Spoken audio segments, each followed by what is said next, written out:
বাংলাদেশ জাতীয় দলের অলরাউন্ডার শেখ মেহেদী হাসানের বিরুদ্ধে শৃঙ্খলা ভঙ্গের অভিযোগ উঠেছে, যে কারণে তাকে শুনানির জন্য তলব করতে যাচ্ছে বাংলাদেশ ক্রিকেট বোর্ড বিসিবি। সম্প্রতি অস্ট্রেলিয়ার বিপক্ষে টি-20 সিরিজ চলাকালে টিম ম্যানেজমেন্টের বিরুদ্ধে প্রকাশ্যে মন্তব্য করেন মেহেদীর সাম্প্রতিক মন্তব্য বোর্ডের নজরে আসার পরেই ডাকতে যাচ্ছে বিসিবি। বিসিবির একজন কর্মকর্তা বলেন, আমরা তাকে শুনানির জন্য ডাকব, কারণ একজন চুক্তিবদ্ধ ক্রিকেটার হিসাবে কিছু নিয়মকানুন মেনে চলতে হয়।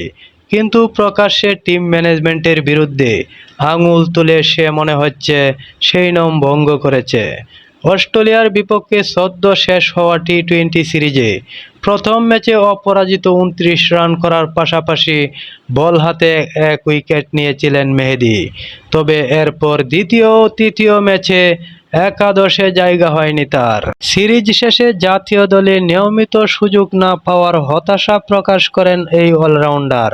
সিরিজ শেষে বডকাস্টে দেওয়া এক সাক্ষাৎকারে মেহেদী বলেন, আক্ষেপ তো তাকেই। আমি একজন ক্রিকেটার, আমি শুধু টি-20 খেলি, কিন্তু এখনও আমি নিয়মিত নই।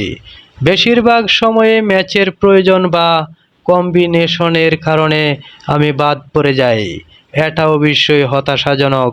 যদি আমি নিয়মিত খেলতে পারতাম, তাহলে আগের চেয়ে আরও ভালো পারফর্ম করতে পারতাম।